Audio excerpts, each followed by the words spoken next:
ตุ๊กเอาผ่านในใส่ไป โอ้ยลงน้ำเราบ่ได้ได เมื่อไหร่บ้าง บ่แม่นว่าเราไปยิงพระเราไปยิงสัตว์บ่ ยิงสัตว์บ่ถึกเด้แค่แต่คนยิงรถกันถึกน่ะแล้วแต่ยิงตัวเราก็บ่ถึกอีกน่ะ โอ้โหเขาคิดว่ายิ่งใส่ฟ้าใส่เดียนมาแม่นป่ะ โอ้คือยิงเพิ่นจังได๋ ใกล้ๆก็ยังบ่ถึก แล้วเ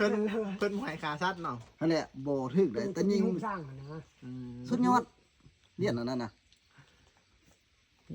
อัน แต่ว่าตัวแบบนี้พอแต้มนี่เจ้าจะได้ทดสอบแล้ว เราเรื่องอันดีเริ่มวัดนี่กับอันตอนหลวงพ่อคูณมาใหม่ๆให้ฟังหน่อย ตอนนั้นท่าน วัดเฮาเริ่มสิเฮ็ด เริ่ เพิ่ ม นมาน่ะที่ตัวเพิ่นนั่งอยู่นี่กระโตบนนั่นแต่กุฏิหลังน้อยเด้เพิ่นมาเพิ่นจะนั่งอยู่นั่นล่ะ โอ้หลวงปู่กูนเพิ่นมาวัดผู้พระจันทร์วัดตะกี้ แม่นเพิ่นก็มานั่งอยู่หั่นเด้เออ เอาวัดกุฏิเพิ่นจวนใด บ่ทันได้เฮ็ดกุฏิอันนั้นเทื่อใดตอนนั้นน่ะบ่ทันได้เฮ็ดกุฏิได้กำลังเริ่มสิเฮ็ดได้เพิ่นมา บ่แม่นนั่น อืม ปั๊มเลยนะ เริ่มสิเฮ็ดได้ตอนนั้นน่ะพ่อตู้นะฮู้จักเรื่องดีนะคันพ่อตู้ยังนี่โอ้ย เริ่ม เออเจ้านี่เอาไปเผยแพร่ให้คนฟังนี่สุดยอด บ่แม่นนั่นกุฏิน้อยๆอันตัวครูบานอนแม่นบ่กุฏิเก่าหลวงพ่อคู อั ณ นนั้นบ่นั่งล่ะน่ะ โอ้ก็วันนั่งซื้อ นั่นแหละมันมีหินก้อนหนึงมัน อืม แอน เออ ลงศิลาพอดีเพิ่นมานั่งนี่โลด โอ้ เพิ่นมาเพิ่นก็นั่งครับไปมาก็นั่งนี่หินก้อนนั้นน่ะ เป็นกุฏิน้อยแหละอยู่ยามมันเล็กไปนอนมันสวรรค์นะ อืม จานแจ้จึงไปมุนเฉพาะมาแต่วัดธรรมว่าสร้างขึ้นมานอนกันยิ่งกุดเฉพาะ2เทื่อมาจะมาหยอกแม่แค่สิมาโพดยิงกันได้ยินเสียงปะตีนบัด ก็หั่นแหละ โห ก็ไปกวนพระคำพุ่นบัดไปกวนพระสังกระจาย คันลูกจะฮู้หั่นแล้วแม่นมานอนอยู่ใส่ไรพ่ออย่าได้เฮาเบิ่งดูว่าเสียงว่ามันมีแท้บ่ระบอกพอสิจัดให้คันอยู่ใดน่ะอยากฮู้น่ะอยากฮู้ที่ทูเด็ดนะอยู่แถวนี้น่ะ อย่าฟังเมื่อสมมุติ ลองบ่ อย่าฟังเมื่อทดสอบอย่าฟังกันสิเบิ่งสินั่งเบิ่งสิจอบจนถึงพอสิบ่ลงมาสิแสดงกับมาหาเจ้าพ่อได้ เอาแบบดึงขาตรูดมาพี่บ่คือว่า นอนลงกันนะนอนลงกันแล้วผู้นี้บ่เพียงกันแล้วเอามันตรูดกันสิเอาตรูดลงสิบ่ มันหยอก อยู่แถวนี้นี่วะ ฮะ อยู่ในบัตรนี่วะ อยู่ในวัดนี่น่ะ โอ้ แต่มันหยอก สำปอก แต่บ่เป็นหยัง โอ้แต่มีจุดบอกกันบ่ เนี่ยมีจุดบอก โอ้ ทดสอบครูบาบรรเลงให้เบิ่งนี่แล้วมาเล่าให้ฟังในขณะ เอาเลยแล้วมันบริยาแล้วมันเต็มโตพ่อโตแล้วเดี๋ยวนี้ เพิ่นมีแล้วอารักษาเพิ่นนั่นน่ะเพิ่นมีแล้วอยู่นำเพิ่นหั่น เขาว่าอยู่แถวเทิงปวดเขาว่าแม่นบ่อยู่ เอา แถว ก็คนเพศแล้วน่ะ อุ้ยไปจับนี่หันพวก ให้ครูบาขึ้นไปนี่นำห้วยนี่นำห้องนี่ขึ้นไปนำห้องนี่ขึ้นไปและ ที่ก็น้อยทางมันเป็นถ้ำปากถ้ำมุนๆหรอกขนาด แถวเทิง อยู่ เห็นหรอว่าปากถ้ำมัน ไปบ่ฮอดน้ำเขาบ่ได้ นี่นะ อยู่ไกลบ่ อยู่ใกล้บ่ บุกไกล สิเบิ่งมันสิเป็นโตคนนี้พ่อไปคนเดียวบ่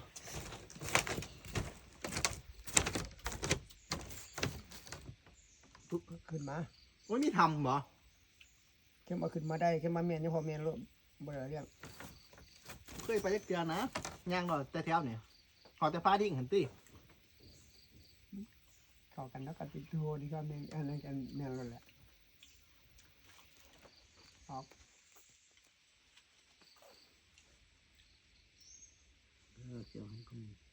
มันยาวแท้โอ้ยเดี๋ยวตัวขึ้นมาเดี๋ยวมันจะเห็นเนาะทางอ่านไปเป็นวิดีโอ มันหลาย มีเราฮู้โพสต์กันไปประจนภัยอยู่ป่า นั่นแหละ ฮูปนานักเรียนฮูปสัมมาสิกฮูปลูกศิษย์ลูกหา ลูกบุญธรรมลูกบุญทีบ ไล่ มองนาโต๊ะกินข้าวกินน้ ปากถ้ำอันเดียวกับโยพอวันนี้ ำกายหูน้อยนี่ไป โอ้ยอยู่ใกล้โอ้ ให้แจ้งๆก็ได้บ้างเดียว กายหูน้อยนี่ขึ้นไป โอ้แต่ว่า ไกลบ่ ใกล้เติบไปหน่อ โอ้ไกลนะมื้อหน้าจะพาไปเด้อ ปฏิบัติ มื้อหน้าจะพาไป กายหูน้อยนี่ขึ้นไป โอ้ เนี่ย ข่าวไหลเนาะ ขึ้นเมื่อ โดย กายเสาแล้วเสาไฟฟ้าขึ้นไป คอยข่าวไหลบ่ ได้แท้ ก็เบิ่งหูนี่ ได้เข้าลงไปเลยครับก็ได้แล้วที่เข้าพูนมาจึงโลมาใส่กองนี่ก็ได้ จะว่ายังพอไป เขาว่านี่อาจารย์เผาเรามันสอดทำหันทั้งเขาแม่นอยู่กองผาใหญ่นี่แล้ววะ มันชอดไปเบิด มันสอดเบิดอ่ะปะ ชอดเบิด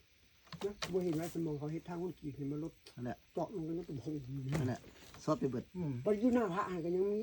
เนาะ แต่ว่าจานนี่จานนั้นน่ะอยู่ปากเสียได้แต่ว่าก็เราบ่ทันเคยมาแต่จานแก้วไปหาเรา เพิ่นฮู้เป็นบ่ พวกจานแก้วโดดทำหันอยู่กองผ้าใหญ่จ้ะหันน่ะว่าเขาไปโดด แม่นบ่แม่น เอ บ่ อ นี่ บนปูนี่มาปูเฮา ปูเผา ไปจังปัก โอ้ นี่ โอ้ บ่ ปูเผาท่วงโดดได้ป่ะ ปูเฮาทวงแท้ปูมงกุฎปูมงกุฎบ่เฮาอยู่หันทางเดียวเพิ่นเด้อ อ๋อ แต่ว่าเราบ่เคยมาแต่ว่าเราโหก็สินะโอ้ ก็ฮู้เข้าอัน นี่พอเห็นปากนี่ใช่พอฮู้แล้วนี่พอเห็นแล้วแม่ออกอันนี้ก็เห็นมือพรรษาผ่านมาเนาะ ฮู้เข้ากับบ่อนกกอันพักอีหูมลงหั่นเด้เข้า แม่นแม่นแม่น นี่นายยาย เป็นพักอีหูมมันเด้ ไอ้หุ่มตัวจานแก้วจุดตรงไฟตล เล อด ย เลือก นั่น ได้ น่ะ ตามตัวน่ะ มันต้นพักอีหูมเด้มันเข้าตลอดน่ะ หอมนี่นะกับแม่นทางเดียวนี่ แม่น เนื้อทวง มามื้อหน้าเขาสิพาไปเขาจะไปนะ โดย พาไปเข้าไปไหน โอ้ เดี๋ยวสิเซียวเบอร์ไว้ ทางไฟเขาอีก มามื้อหน้าคันโทรหาพ่อมื้อหน้าพ่อสิพาไป โดย พ่อไว้พ่ออยู่เฮือนบ่เซ็นพาไป โดย ดิ้น ได้ น้ำปูอัน มึงมายังมึงมามึงบ่โทรกันยังพอมึงก็โทรแล้วก่อนเลยจนกันมาพาขึ้นมานี่ขึ้นน้ำกัน โด ปู ย ยัง ปูทองสมัยปูทองคำปูทองสมัย โอ้ซื้อเพิ่นให้บ่ ย่างเด่นมาด่าเพราะออกกำลังขาเดี๋ยวมาถามเจ้าพ่อเลยมาถามเจ้าพ่อก็บ่ฮู้เลยคำเจ้าพ่อออกคางอ่ะ ปูทองสมัยปูทองคำเพันอยวนทิศนั้นปูอันนั้นเราเพันอยู่ถึงนี้ เพิ่นเป็นอาคาบ่ ฮะ เพิ่นเป็นพญานาคบ่พ่อหรือว่าภูมิ เป็นภูมิเด้ โอ้เป็นภูมิ ที่ทำมานั่งเลยทำเกี่ยวกับปากคำ ฮะ ทำเกี่ยวกับปากคำต้นไม้ต่างปากคำตัวใด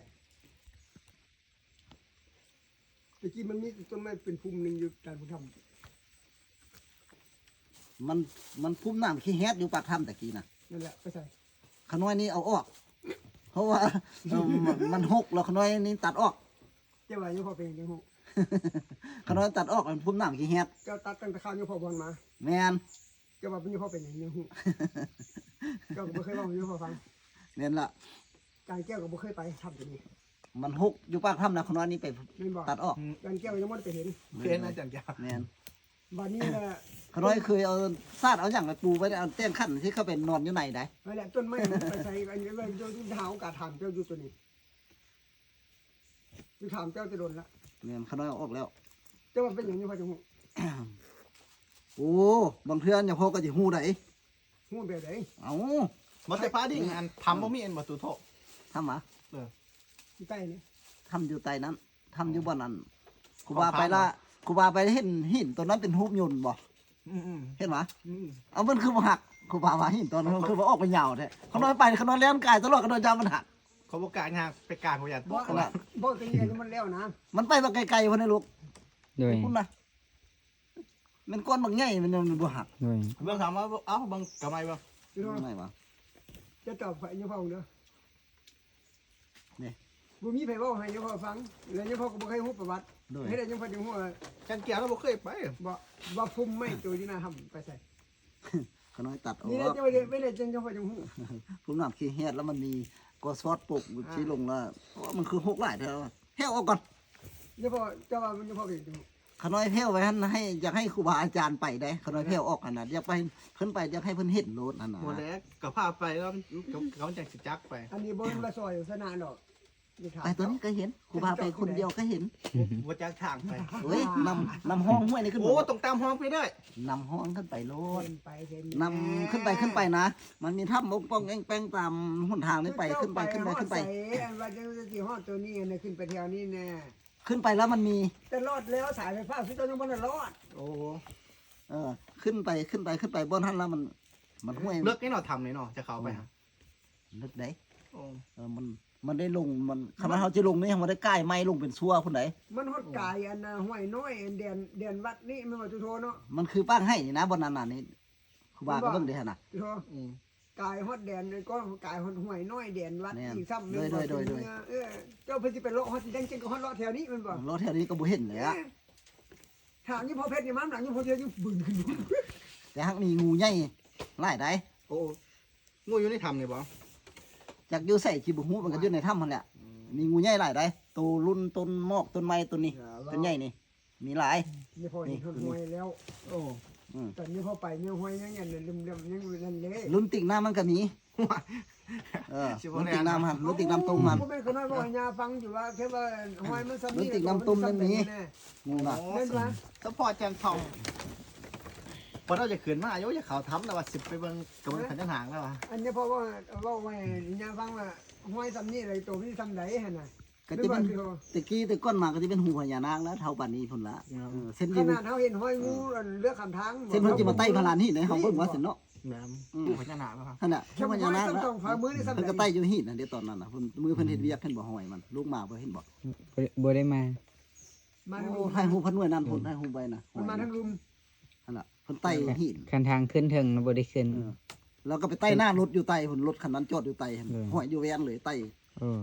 อันเดียวกันจะถึงเลย โอ้ว่ะสุดยอดนะอยู่นี่นะ ว่า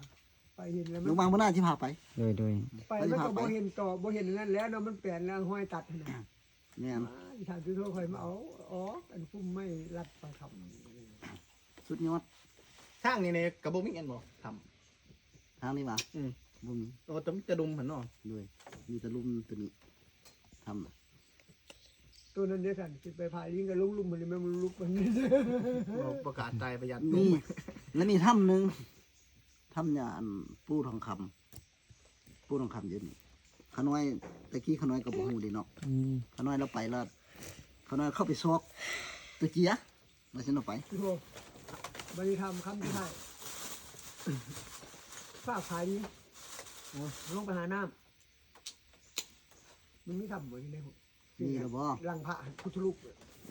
ล่างพระนั่นอย่างพอล่างพระลงล่างพระนี่ไปแล้วลดไปทางคาสิโนหน่อยหนึงจะมีถ้ำอยู่ใต้นั้น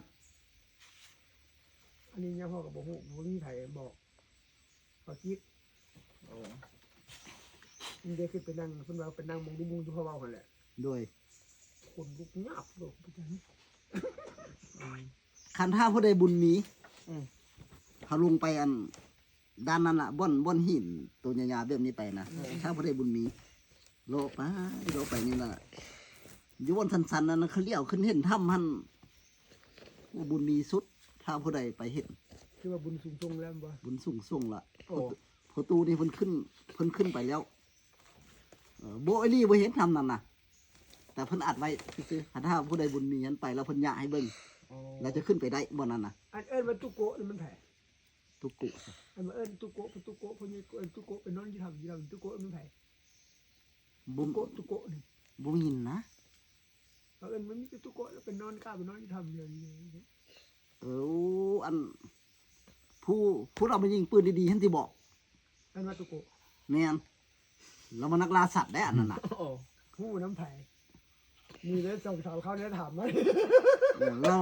เราเป็นคนล่าสัตว์อันนั้นน่ะโกะน่ะ นี่จะเพิ่นก็เข้าไปท มักนอนอยู่ถ้ำเด้ ำ เราไปล่าสัตว์เฉพาะอันนั้นน่ะ โอ้ ถ้ำขน้อยเว้านี่ตะกี้ท่าน อันนี้ว่าสนิทกันพอเด้อ โดย จอกก็ตอบบ่ตอบแล้วก็แล้วเขาจองคนเอาหูกันแล้ว ตะกี้ตัวเหยืองเข้าได้ได้อย่างพอ โอ้ เจ้าบ่แม่ง ถ้ำนี่น่ะถ้า เจ้าเราบ่นี่ เขาตะกี้นี่ตัวเหยืองแล้วอยู่ไหนหันหมด แม่งไหน มันมีห้อมไปได้ องค์คำได้ยินอย่างดีถึงได้เห็นอย่างก็บ่แก้วลงมาถามเรียนมาตู้ครูบาคำได้บ่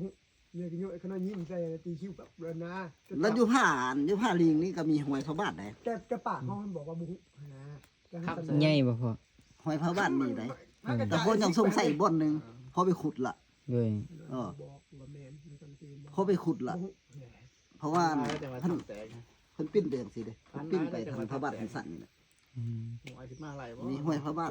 แน่นอนบ่นี้น่ะ เบิ่งเฮ็ดกัน พอไปเบิ่งหั่น มีอะไร เห็นหวยเป็นแบบว่า เฮ็ดที่โกยเซียน หอยส้นตีนเพิ่นเนาะ โดย เพิ่นเหยียบดุลละเป็นหอยส้นตีนแล้วพอขุดหาซอกนั่น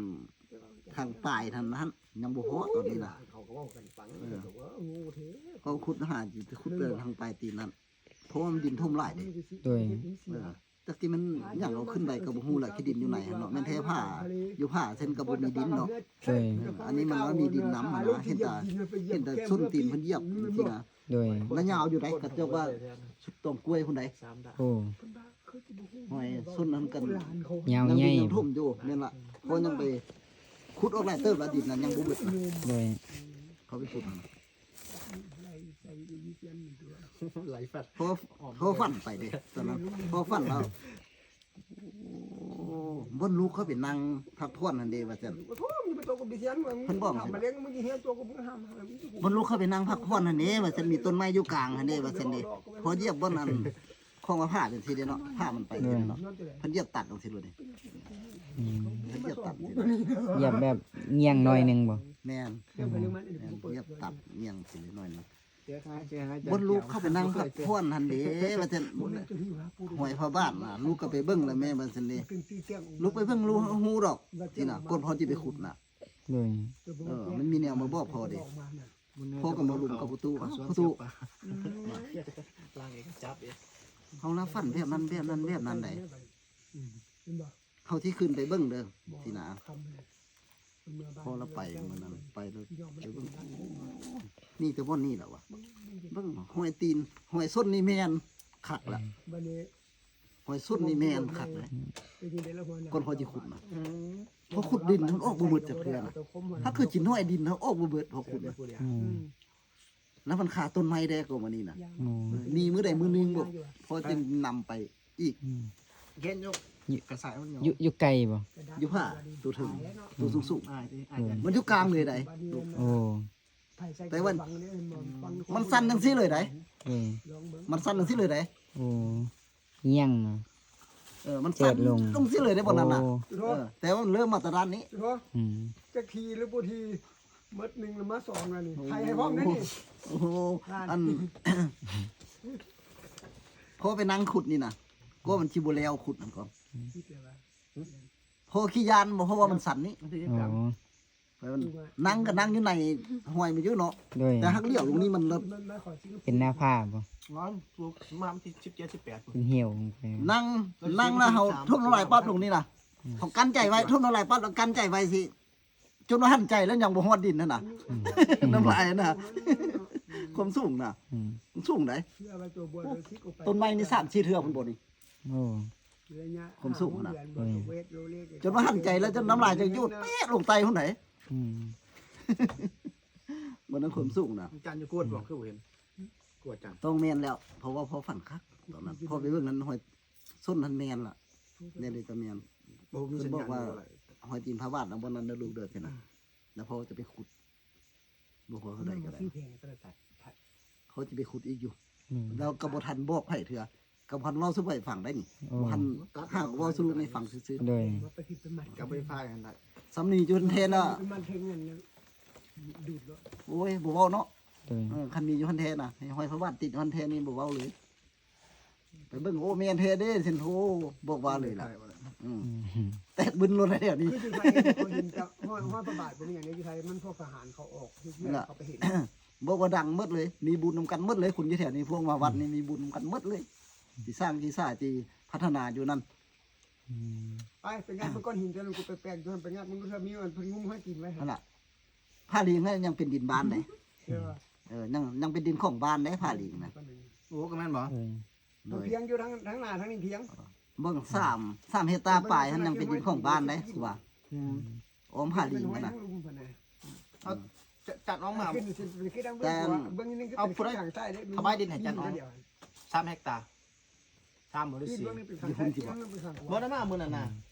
ว่าแต่งุ้มห้อยไว้ทำไม นี่นะอยู่แถวเนี่ย ง่ายก็เลยห้อยต้นกึ่งเลยดังเลย 3 เฮกตาร์ใช่ป่ะจัดน้องมาวันนั้นถ้าถวายดินให้สร้างบ้านได้ฮะ มาเมื่อไหร่ 3 เฮกตาร์ เบิ่นผู้นึง มาของทหารคือว่า มีโยมมาหลายคนมีผู้เฒ่าเนี่ยผู้นุ่มเนี่ยอย่างมา 3 เฮกตาร์ถวาย แล้วก็มีพาเหลียงมา2 ถวายให้จัดน้องอยู่แถวไหนเนาะ แล้วขึ้นไปโดนเปลวแล้วบ่ได้ขึ้นหัวพุ่นเลยเสียงแซ่วๆอยู่นี่ นี่ นะ อยู่แถวเจ้นี่แหละ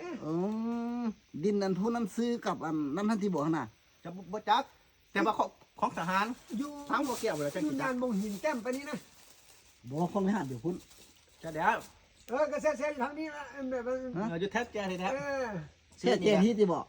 ซื้อแถวนี้แหละซื้อก็ไฟไปนี่แหละ เพราะว่านี่นั่งอยู่นี่กับจันญาเพิ่นได้ยินเสียงลมกันเกี่ยวบ่ไก่แจ้งๆกายหินแต้มก็ไปหั่นแหละ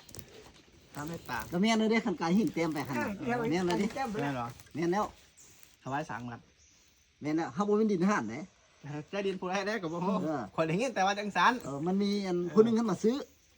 เออ มาซื้อดินพ่อลุงอันขน้อยนี้ เออ แล้วเพิ่นจีอัน